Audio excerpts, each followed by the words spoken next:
It is Car Con Carne, the world's only food podcast recorded in a car. As we begin the podcast, I'm also doing a Facebook Live on my brand new Samsung Galaxy S9 phone, which runs on the super fast, super incredibly powerful Boost Mobile network. I got it on boostmobile.com. Look at this, Dave from Hidden Hospitals. Look how good that image is on the camera. That's stunning, isn't it? Boosted. And look, you have very nice teeth in this video we're doing right now. I think that's the mobile device. Is that what it is? Yeah. Everybody get one. You get Clearly that's what it is. Are you ready to do this? Yes. It's Car Con Carne. Let's eat in the car. It's Car Con Carne. And now here's the star of our show, James Van Alstyne.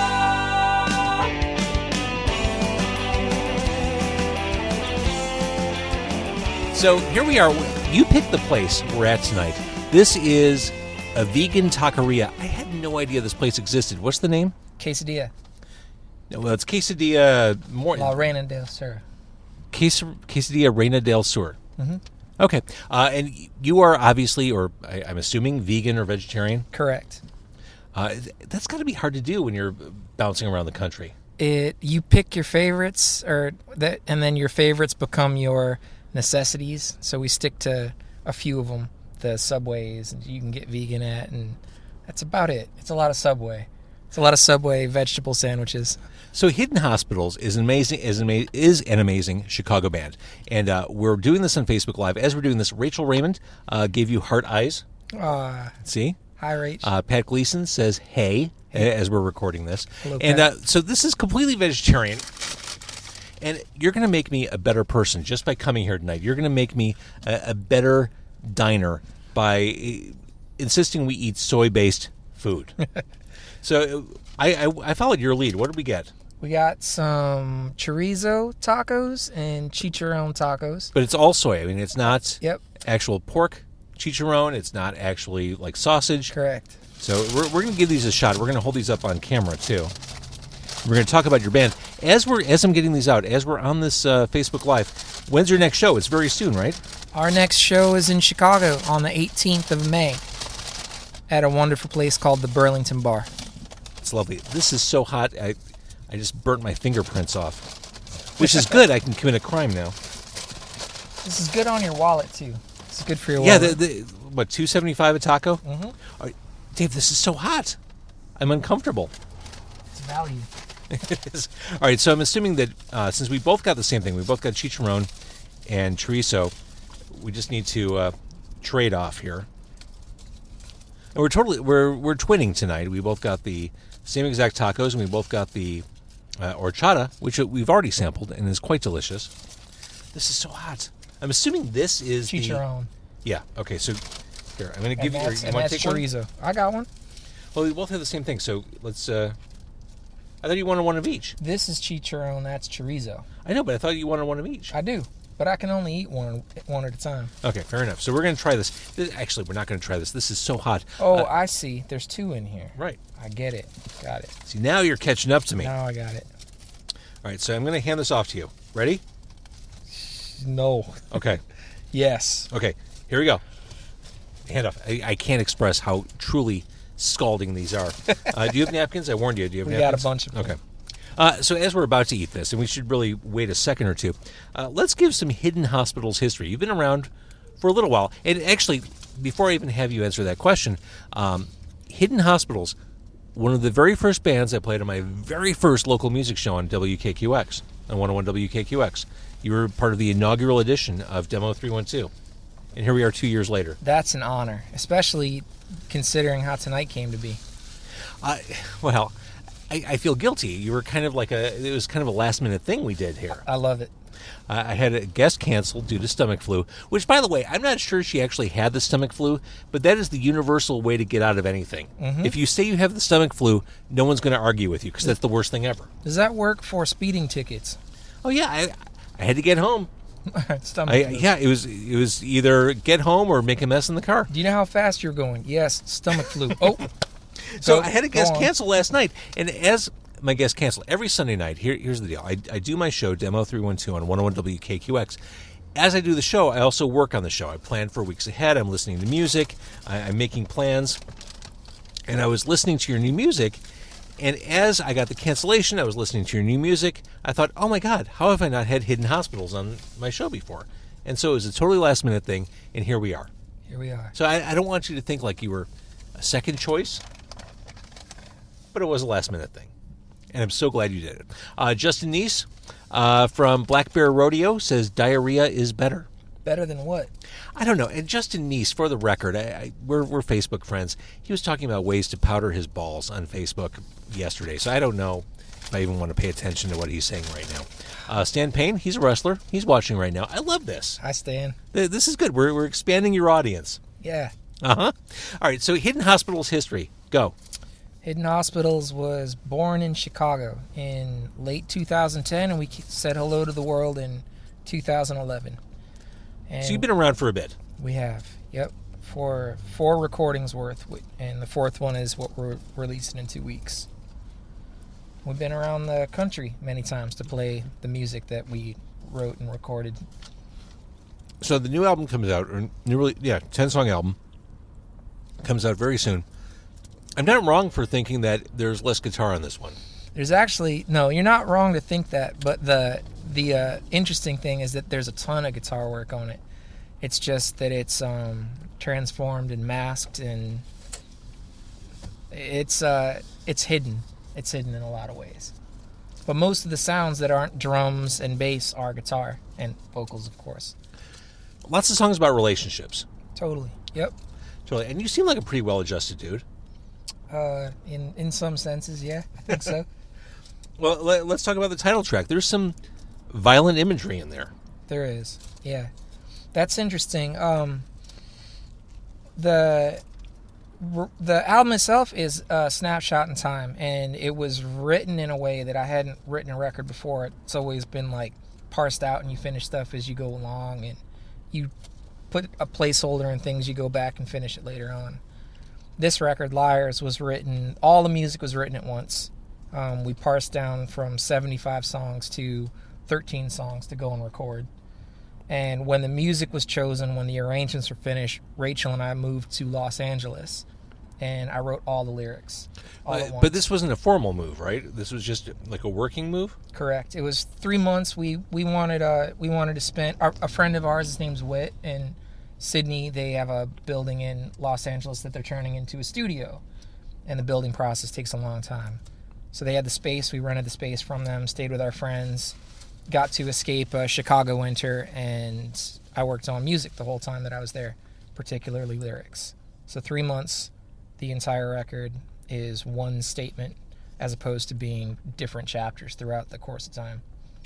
Because you've done EPs and you've done kind of piecemeal songs. This is a more crystallized vision, start to finish. I think so, yes. Let's talk about some of the other songs. Better Off, which is a song I've played on the radio. I know that I'm brokenhearted. I know that I'm aching on the mend. I know that I'm easily abused, and that we're better off friends. Yeah. Sometimes you just got to come to terms with that. Yeah, it's true. I think that everybody lives that, whether they're aware of it or not, but like, there's a point, I think maybe you get reflective as an adult and realize that a lot of what you'd recall as the most important and maybe like hottest relationships, like the ones that burn the brightest, often are the ones that did the most damage. And it's tough to see that when you're celebrating one facet of it while all of the other corners of it are burning around you, you know. In your 7 years as a band in Chicago, Mm-hmm. what's the high point been so far? To be honest, I think the high point is a moving target. There hasn't been a spot that we've hit that's like a plateau or a goal. In fact, a lot of the goals that we've set for ourselves have been perpetually eluding us, like being able to sustain supporting tours or those kind of things. We've always been out on tour by ourselves. We've always been producing paying for everything ourselves, and short of one crowd-funded campaign that we did. I think that the high point that I look back at has been the fact that we've been able to continue doing this and to be able to stay engaged in it. And it's always been about the music. I mean, it sounds cliche, but that's been like the reason that we keep going. We're not cool, we're not hip, we're not like we're I think not you're very cool. But we're not in that pocket of like there's no one chasing after us, no one knocking on our doors trying to like, there's no smoke and mirrors. Those days are over. What? Yeah, in a lot of ways, sure. But that too we celebrate. So I mean, that's it. I think that in essence is the high point for us, is that we always push and change it, and it becomes so much work that now looks like 6 months to a year has passed and we got another record made. God, I love your band. And as I'm thinking about that, I'm going to move on to the chicharrón. Is this spicy too? Is this going to kill me? Less so than the Okay. chorizo. Now, chicharrón in non-vegan terms is pork skin. This is not pork skin. This is just bean. By the way, they didn't have a circulating fan inside that restaurant. It's a little warm in there. That's why the tacos are $2. That's exactly right. That's exactly right. So the new album, it's on vinyl, right? Yep, it is. Spartan Records, a really cool label out in Seattle, who we've swam in similar streams with over the past few years, is releasing Liars on vinyl. 3 different variants, which are really, really cool. And so that's been an awesome partnership. And also at the same time, in parallel to Spartan releasing Liars, he repressed our first record, Surface Tension, and did it with Wax Mage Records in Ohio. So every single one was like, every single piece of wax was unique, which was amazing.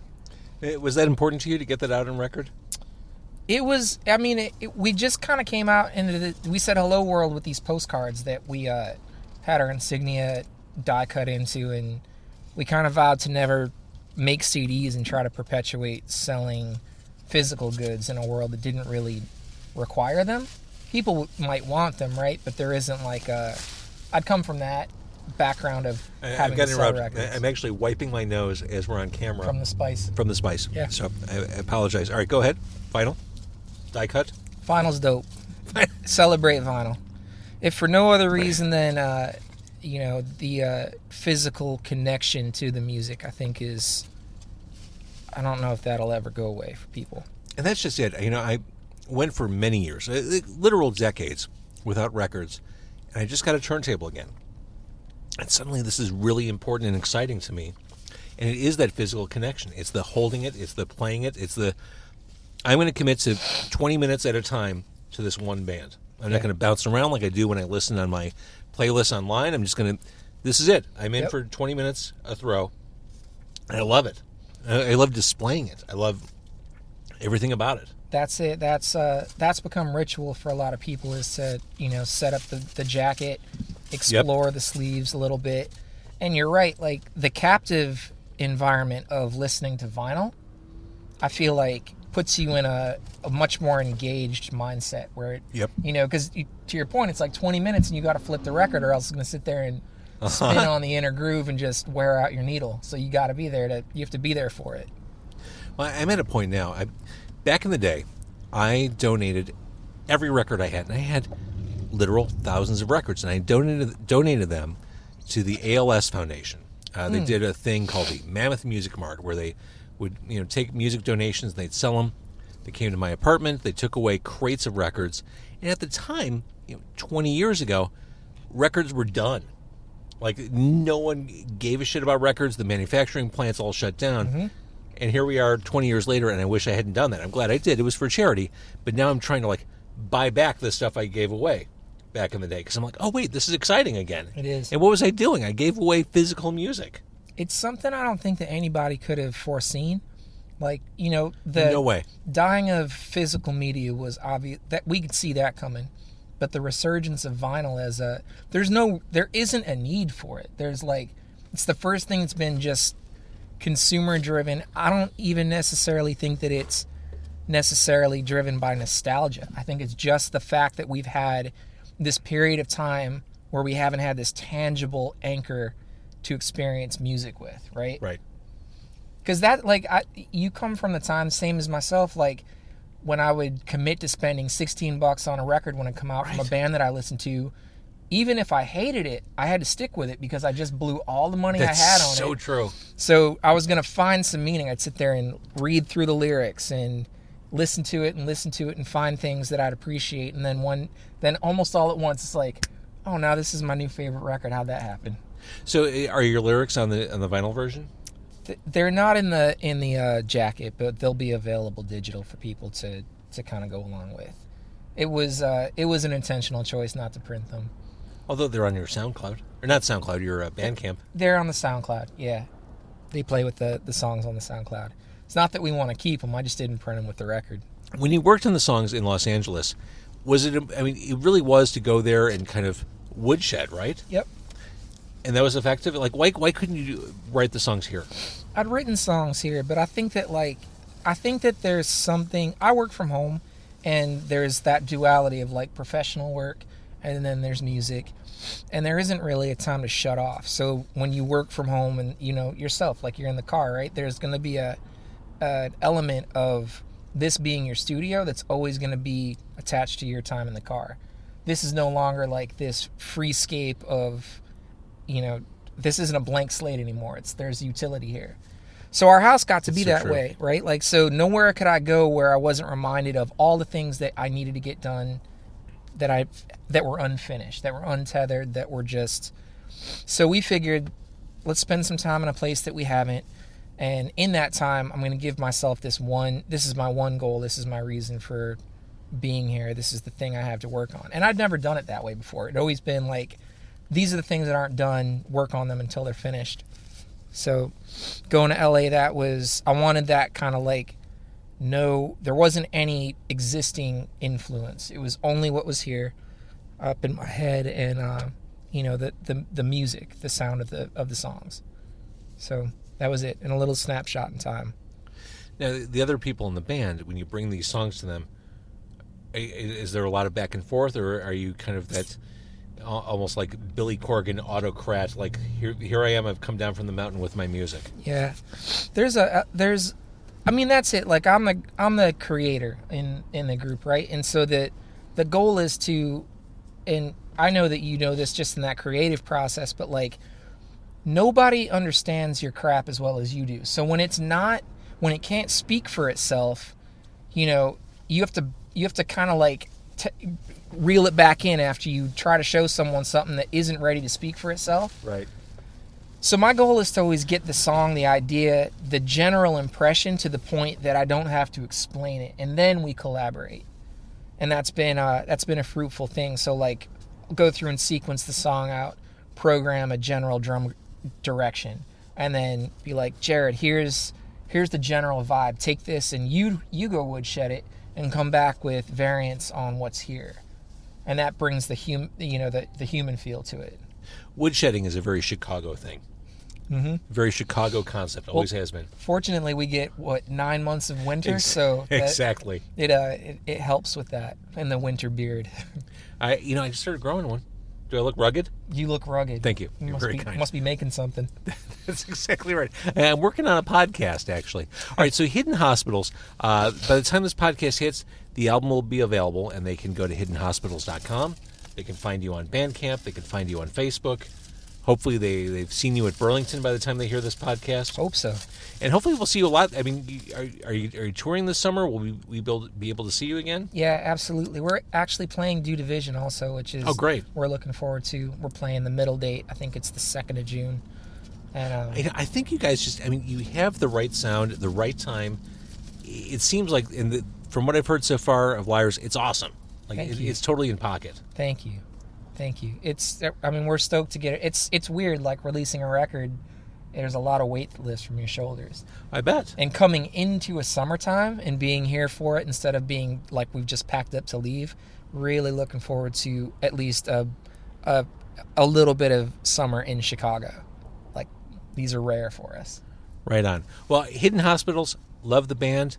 I'm so glad you did this. I'm so glad you turned me on to this food. And I'm so glad you were able to do this last minute. It's not that you were second choice. It was all about timing. And long overdue, truthfully. Very happy to be here. In front of Quesadilla. In front of Quesadilla.